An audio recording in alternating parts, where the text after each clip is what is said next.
Assalamualaikum warahmatullahi taala wabarakatuh. Allahumma shalli ala sayyidina Muhammadin. Ya, qad taqat hilatuna adrikna ya Rasulullah. Allahumma shalli sallim ala sayyidina Muhammadin qad taqat hilatuna adrikna ya Rasulullah. Allahumma shalli sallim ala sayyidina Muhammadin qad taqat hilatuna adrikna ya Rasulullah. Semoga salawat ini menjadi sebab untuk kita semua mendapat pertolongan, mendapat syafaat di dunia wal akhirah. Ya. Amin ya rabbal alamin. Kali ini saya ingin membahas masalah yang biasa terjadi di kita itu, yang jarang dibahas adalah mimpi gitu ya. Sehingga ada mimpi itu yang ditafsirkan bermacam-macam. Makanya jangan sampai menafsirkan mimpi itu dengan mudahnya menafsirkan. Tergantung siapa yang bermimpi, waktunya kapan, dan lain-lain. Ya. Karena mimpi itu menurut yang saya ketahui, yang saya mutalaah dari kitab-kitab keagamaan, karya-karya ulama yang sudah berdasarkan Al-Quran dan hadis, bahwa mimpi itu digolongkan pada tiga kemungkinan. Pertama itu yang paling baik ya. Mimpi yang pertama, mimpi itu dari Allah. Yang kedua, mimpi dari kita sendiri. Jadi tergantung kejiwaan, tergantung kondisi kejiwaan kita, tergantung kondisi batin kita ketika kita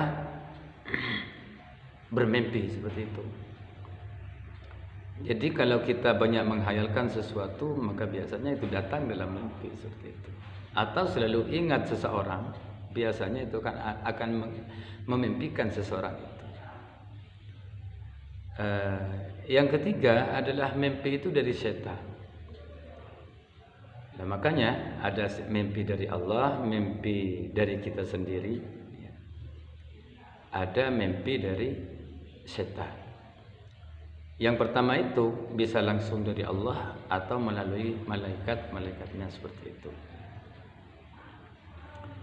Dan harus berhati-hati dalam menafsirkan mimpi ini. Memang ada banyak mimpi-mimpi itu kan, menurut tafsir mimpi itu kan macam-macam lah. Ada yang mengatakan bahwa mimpi itu kuat ketika mimpi bukan waktu musim menghujan, kemarau. Ada mimpi itu katanya lemah ketika bermimpi di waktu musim penghujan. Ada juga menurut riwayat hadis ya, bahwa ada juga riwayat hadis dalam kitab Riyadhus Shalihin, ada riwayat begini, asdaqukum ru'ya asdaqukum haditha, seperti itu. Paling benarnya kamu mimpi, paling benarnya mimpi kamu itu adalah tergantung paling jujurnya berkata-kata, seperti itu. Jadi kalau ngomongnya, bicaranya udah bohong, janjian sering nggak ditepati, kemudian mimpi, itu mempengaruhi mimpinya. Jadi ketika itu kita benar, nggak pernah bohong, nggak pernah nggak sesuai antara omongan dan perbuatannya, betul-betul jujur lah, maka biasanya mimpinya juga jujur seperti itu. Kalau kita sering berdusta, maka mimpinya juga sering berdusta. Maksudnya enggak bisa dijadikan landasan atau enggak bisa ditafsir seperti itu. Dalam masalah ini ya, dalam ayat Al-Quran itu Allah Subhanahu wa ta'ala berfirman, "Wa min ayatihi manamukum bil-laili wan-nahar." Dan termasuk dari tanda-tanda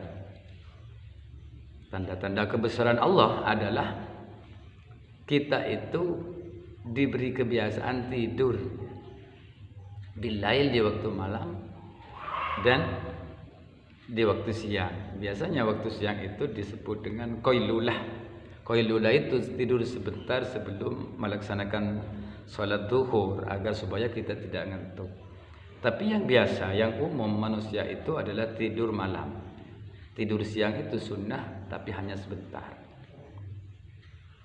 Manamukum bil-laili wan-nahar. Tapi dalam ayat yang lain itu Allah menjadikan tidur itu di waktu malam dan menjadikan siang itu sebagai waktu mencari pencaharian untuk biaya hidup. Itu ada dalam ayat yang lain. Nah, dalam ayat ini wa min ayatihi manamukum bil-laili wan-nahar, di sini ini oleh ulama yang ngarang kitab ini dijadikan dasar bahwa mimpi memang itu ada yang dari Allah, seperti yang saya katakan tadi, ada yang dari setan. Yang pertama ada yang dari Allah atau malaikat. Itu baik ya, baik. Yang pertama ini baik dari Allah dan dari malaikat. Jadi kalau dibagi secara garis besarnya ada dua ya. Ada yang dari Allah dan dari malaikat itu baik, ada yang dari jiwa kita sendiri dan setan, itulah yang jelek seperti itu. Kemudian Nabi Muhammad SAW, hadis ini diriwayatkan oleh Abu Hurairah radhiyallahu anhu, qala sami'tu Rasulullah sallallahu alaihi wasallam, aku pernah mendengar bahwa Rasulullah sallallahu alaihi wasallam itu bersabda ya, lam yabqa minan nubuwati illa al-mubasysyirat. Tidak, maksudnya di sini adalah kalau mimpinya seorang nabi adalah al-mubasysyir. Itu yang biasa. Bahkan ada yang mengatakan kalau nabi itu bermimpi wahyu itu. Kalau nabi bermimpi itu wahyu. Bisa saja kalau orang yang punya karamah, seorang aulia, ya, seorang para wali ya. Ini bisa saja ilham seperti itu. Tapi mimpi, kalau Kanjeng Nabi bermimpi, para nabi bermimpi, itu sama dengan wahyu seperti itu. Kalau mereka bertanya, wa mal mubasysyirat, apa Kanjeng Nabi yang dimaksud dengan al mubasysyirat itu? Kanjeng Nabi itu menjawab, ar-ru'yas shalihatu, yaitu mimpi yang benar. Nah, jadi kalau para nabi mimpinya itu merupakan wahyu. Nah, kalau kita ya tergantung ini nanti. Tergantung kondisi kejiwaan kita, tergantung kondisi batin kita seperti itu. Ini ada lagi hadis dari Abu Hurairah juga ini ya. Anna Nabi sallallahu alaihi wasallam, sesungguhnya Nabi Muhammad sallallahu alaihi wasallam bersabda, "Idza qataraba az-zamanu lam takad ru'yal mu'min takdzibuh." Ya. Jadi apabila nanti zaman sudah dekat, kiamat sudah dekat, maka hampir seluruh mimpinya orang mukmin itu tidak dusta, benar seperti itu, menjadi kenyataan maksudnya.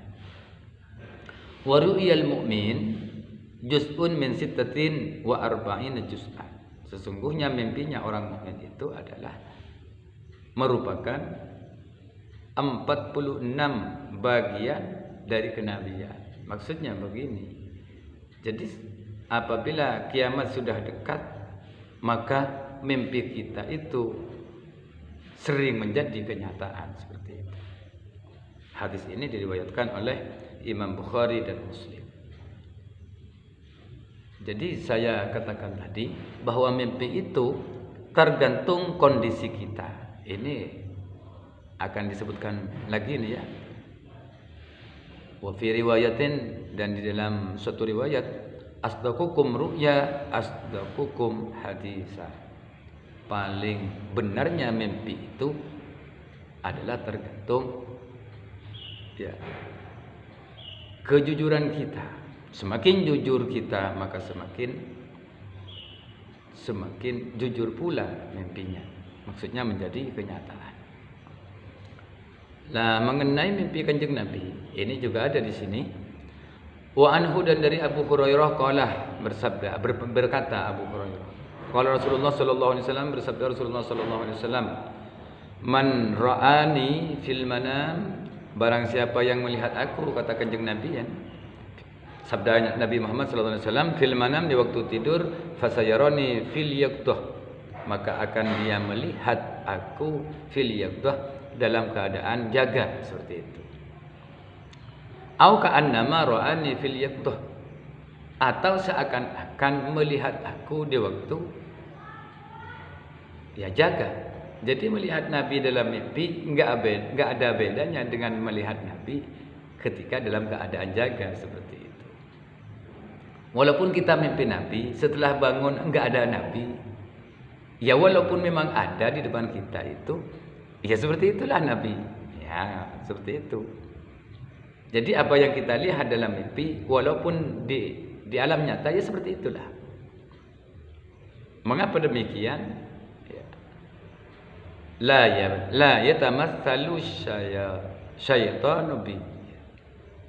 Karena setan tidak dapat menyerupai aku, itu kata Nabi. Bahkan ada dalam keterangan yang lain, saya pernah juga membaca, bahwa tidak hanya Nabi yang setan gak sanggup menyerupai, termasuk ya para aulia, ya, para wali, ya, para sahabat, ya, terus para wali, para tabi'in, ya, tabi'in, para orang soleh juga nggak bisa diserupai oleh setan, seperti itu. Ya tergantung seseorang yang dimimpikan itu. Kalau yang dimimpikan itu orang soleh, orang yang punya maunah, yang punya karomah, yang punya kekhususan, ya, itu ada yang menerangkan tidak bisa diserupai dengan setan. Mengapa demikian? Setan itu terbakar. Kalau mau menyerupainya terbakar, dekat aja terbakar. Dengan ahli zikir saja setan itu terbakar.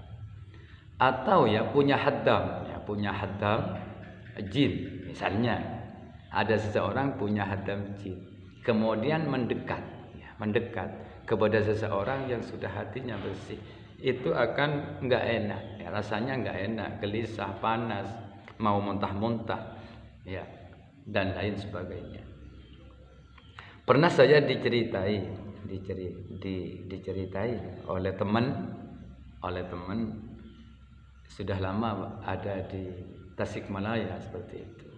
Dia cerita sama saya, ada seorang dukun kan nyapis ke Mbah Anom. Ya, Mbah Anom itu mursyid kita Thariqah Qadiriyah Naqsyabandiyah. Saya juga menjadi ikhwan Thariqah Qadiriyah Naqsyabandiyah. Jadi katanya ya tamunya aja udah ngantri ya, bis mini, bis akas ya, bis yang besar-besar lah, sampai ngantri katanya, dari saking banyak tamunya sampai ngantri seperti itu. Anggaplah orang pintar atau mungkin ya nyapis sama orang pintar, dukun. Nah, ternyata setelah nyapis katanya ke Sohibul Wafa Tajul Arifin bin Abdullah Al-Mubarak itu, pulang dari ke Sohibul Wafa Tajul Arifin bin Abdullah Al-Mubarak yang disebut dengan Mbah Anom, langsung nyampe di rumahnya nggak ada tamu sama sekali, seperti itu. Kemana tamunya? Ya, karena di tubuhnya itu ada haddam jin yang menempel, sehingga orang lain itu terpikat untuk nyapis seperti itu. Oleh karena itu haddam yang ada di tubuhnya itu yang nyampingi dia itu lari ketakutan dan tidak kembali lagi. Ya jadi orang biasa, enggak ada orang nyapis. Ya mungkin itu bisa bermanfaat untuk kita semua, terutama yang berhubungan dengan masalah mimpi. Jadi masalah mimpi itu, kalau mau menafsirkan mimpi, ya belilah kitab-kitab takwil mimpi, atau pakai indera keberapa lah, indera kelima, indera keenam, ketujuh, dan seterusnya bagi yang punya indera. Karena tidak menutup kemungkinan seseorang itu punya indera, jadi bisa menangkap mimpi-mimpi yang gak bisa diterangkan, atau mimpi-mimpi yang sudah lupa, atau mimpi-mimpi yang samar, atau mimpi yang rahasia untuk dibicarakan. Tapi bisa dengan izin Allah. Ya seperti yang terjadi dulu pada zamannya Nabi Yusuf ya. Itu kan ada seorang yang bermimpi lalu lupa. Raja itu mimpi lupa, tapi oleh Nabi Yusuf bisa direkam dengan baik. Itulah mukjizat. Kalau kita mungkin di bawahnya itu. Jadi mungkin ini bisa bermanfaat untuk kita semua. Ini sekedar pembahasan singkat, bisa dikomen nanti lewat YouTube, lewat channel saya. Tapi jangan lupa di subscribe seperti itu, karena viewersnya itu sudah tinggi, tapi subscribe-nya itu yang masih rendah seperti itu. Ya terima kasih. Kalau nanti ada rezeki, bukan diambil saya itu yang dari YouTube itu nanti ya, mau dibangun masjid. Ini hanya masjid ini hanya dalamnya aja yang selesai, seakan-akan sudah selesai seperti itu. Kalau di belakang, dilihat di belakang, dilihat dari atas, dari samping, nggak selesai. Dilihat dari depan, apalagi seperti itu. Jadi sekian ya, semoga bermanfaat. Kurang lebihnya saya mohon maaf sebagai manusia biasa yang tidak luput dari salah dan lupa. Mahalul khata' wan nisyan. Manusia itu tempat salah dan lupa. Wassalamualaikum warahmatullahi wabarakatuh.